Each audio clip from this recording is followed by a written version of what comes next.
मेरे बच्चे, मेरी शक्तियाँ तुम्हारे साथ है। तुम्हारा जो विश्वास है मुझ पर, उसे ऐसे ही बनाए रखना, क्योंकि विश्वास की शक्ति से ही संसार में रोज बड़े बड़े चमत्कार होते हैं। तुम्हारा विश्वास बहुत मूल्य है।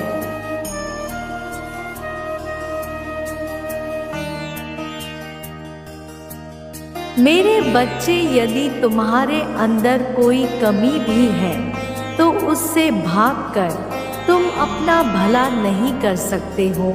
इसके लिए तुम्हें स्वयं को रोज बेहतर बनाना पड़ेगा, तभी तुम अपनी इच्छा अनुसार कार्य को प्राप्त कर पाओगे।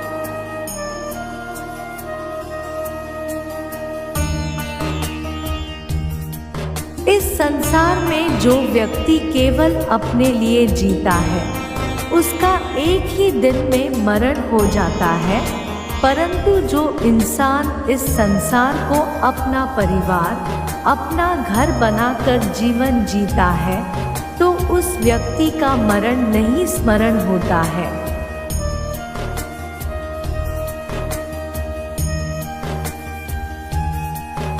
वह इस संसार के अंत तक जीता है। इसलिए तुम इस संसार से जुड़ो। तुम्हें सभी को माफ करना सीखना है। इससे तुम्हारे जीवन में अलग ही आनंद की प्राप्ति होगी। यही तुम्हारे द्वारा की गई सर्वश्रेष्ठ शक्ति होगी।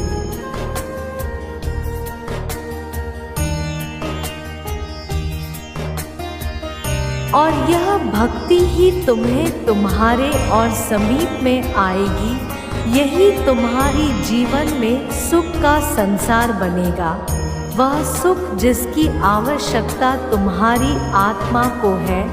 हमेशा एक बात याद रखना, इसे मत भूलना, यह संसार भले ही स्वार्थी प्रतीत होता है,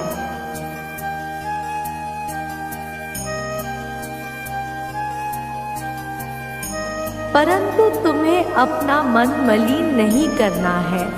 तुम्हारी ऊर्जा सकारात्मक है, उसे सकारात्मक ही रखना। अपनी पवित्र ऊर्जा को किसी और सकारात्मक ऊर्जा से प्रभावित ना होने देना। किसी को यदि जवाब देना भी पड़े तो अपने कर्मों से देना।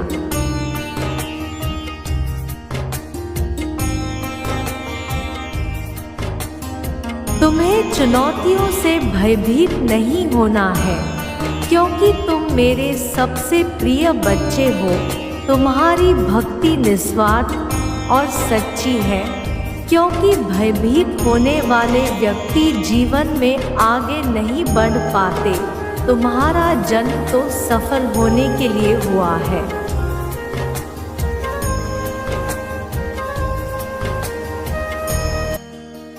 अपने अलौकिक ऊर्जा से संसार का कल्याण करने के लिए हुआ है।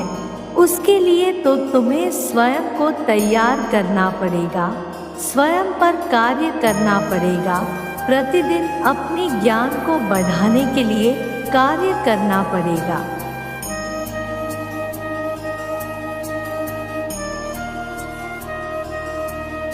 मेरे बच्चे, तुम्हारे निश्चल भाव से ब्रह्मांड तुमसे जुड़ गया है।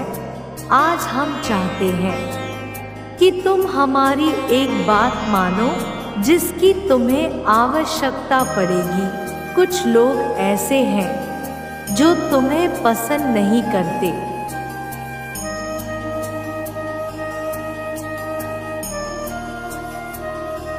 ऐसे में प्रश्न यह है कि जो तुम्हें पसंद नहीं करते उसके साथ क्या करें। ऐसे में तुम्हें उन्हें भूल जाना है। यदि कोई तुम्हें पसंद नहीं करता तो तुम्हें उससे घृणा करने की आवश्यकता नहीं है। घृणा करना तो उस व्यक्ति की समस्या है, तुम्हारी नहीं।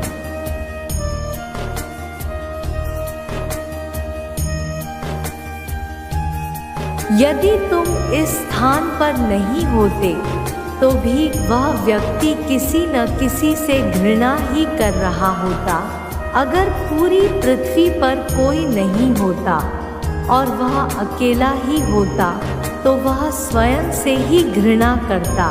घृणा करना उस व्यक्ति की ही समस्या होती है।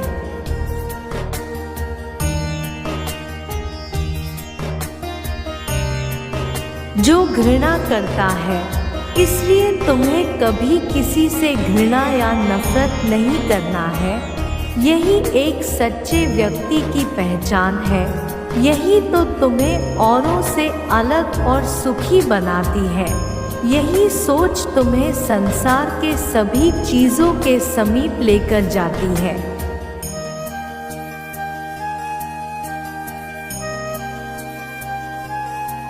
मनुष्य के जीवन में केवल दो ही मूल्य वस्तु है, सुख और दुख। सुख वह है जो मनुष्य को उसकी सच्चाई दिखाए और दुख वह है जो मनुष्य को अपने आसपास वालों की सच्चाई दिखाए।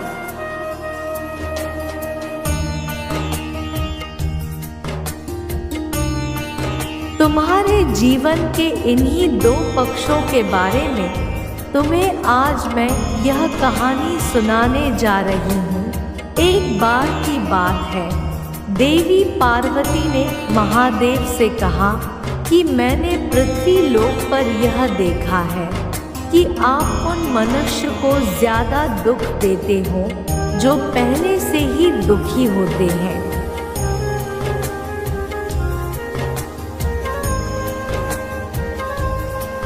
और जो मनुष्य पहले से ही सुखी है, उस मनुष्य को और भी ज्यादा सुख प्रदान करते रहते हो।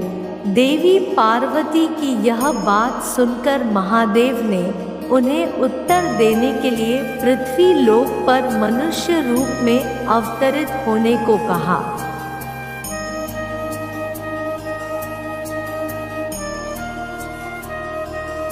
महादेव पार्वती जी ने मनुष्य रूप में आकर एक छोटे से गांव के पास अपनी कुटिया बनाई।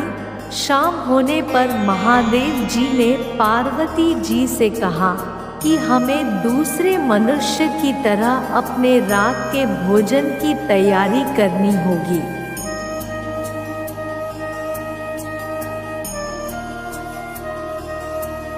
इसलिए मैं भोजन सामग्री की व्यवस्था करने जा रहा हूँ और तुम चूल्हे की व्यवस्था कर लो। यह कहकर महादेव जी वहाँ से चले गए। महादेव जी के जाते ही देवी पार्वती जी ने गांव में टूटे और गिरे हुए मकानों से कुछ ईंटों का प्रबंध किया और चूल्हे को तैयार कर दिया।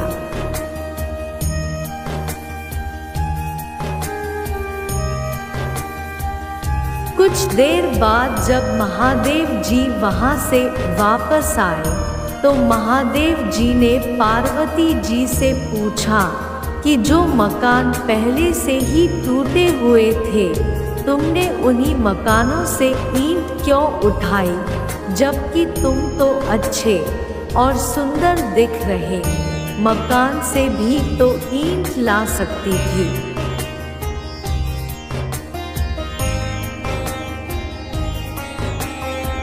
यह सुनकर देवी पार्वती जी ने कहा कि हे प्रभु, अच्छे और सुंदर दिख रहे मकानों के निवासियों ने उन मकानों को अच्छे से ध्यान रखा है। उनकी मेहनत और उन मकानों की सुंदरता को बेकार करना मुझे उचित नहीं लगा।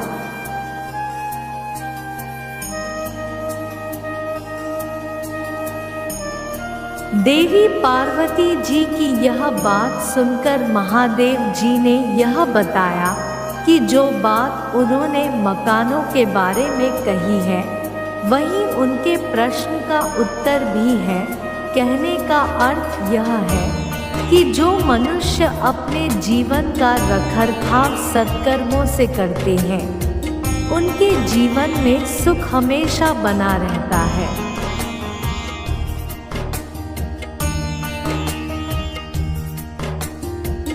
और जो मनुष्य अपने जीवन को अपने ही कुकर्म से नष्ट कर देते हैं, उनके जीवन में हमेशा ही दुख बना रहता है। इसलिए मनुष्य को अपने जीवन को सदैव खुशियों से और सत्कर्मों से इतना सुंदर बनाना चाहिए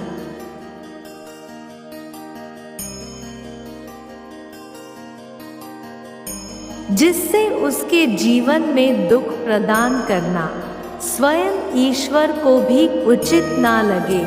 ईश्वर जानते हैं कि तुम भक्ति के लिए दुनिया की किसी भी कठिन से कठिन कार्य को कर सकते हो, परंतु तुम्हारे लिए यह समझना अत्यंत आवश्यक है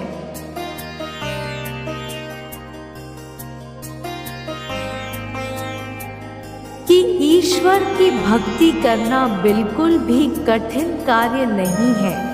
सच्चे मन से भक्ति करने के लिए तुम्हें केवल एक बात का ध्यान रखना है, वह यह है, ईमानदारी और सच्चे दिल से अपने कर्म करो, यही तो भक्ति है।